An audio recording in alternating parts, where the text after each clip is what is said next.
एक breaking news आता समोर येते। मनोज जरांगेंनी विधानसभा निवडणूक लढवावी, साधारणतः 70 ते 80 जागांवर त्यांचे उमेदवार निवडून येतील असा विश्वास प्रहारचे आमदार बच्चू कडू यांनी व्यक्त केलाय।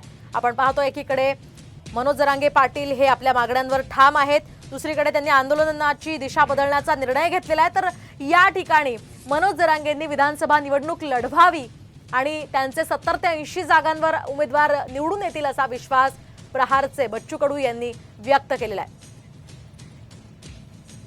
आपल्यासोबत बच्चू कडू आहेत, आपण त्यांच्याशी बोलूया। पण आता आम्हाला विधानसभा ह्या मुद्द्यावर अतिशय चांगल्या म्हणजे गरीब जो काही वर्ग सुटलेला आहे, जो दुर्लक्षित घटक आहे, वंचित घटक आहे, त्याच्यासाठी ते मुद्दे घेऊन हे निवडणुका लढवायचे आहे। लोकसभामध्ये आम्ही शेतकरी शेतमजूर म्हणून मतदान करा असं आवाहन करत लोकसभा लढलो। त्याच्यात 85,000 मतं आम्हाला भेटले। एवढे शेतकरी जागृत होते। आता पुन्हा विधानसभेत पुन्हा शेतकरी शेतमजुराचे प्रश्न घेऊन मुद्दे घेऊन समोर जाऊ। हा महाराष्ट्र छत्रपतीनं 18 पगड जातीला सोबत घेऊन उभा केलेला आहे।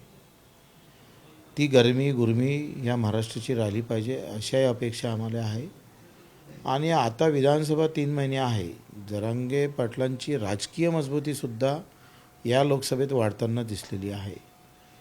70-80 जागेवर ते सहज निवडून येईल अशी एक व्यवस्था, राजकीय व्यवस्था आहे। तर मला वाटते त्यांनी विधानसभेची तयारी करून 3 महिन्यात कायदाच त्यांनी करावा, ज्या पद्धतीचा त्यांना पाहिजे तसा। कॅमेरामन रोहित शिगवणसह विनय मात्रे, साम टीव्ही, मुंबई।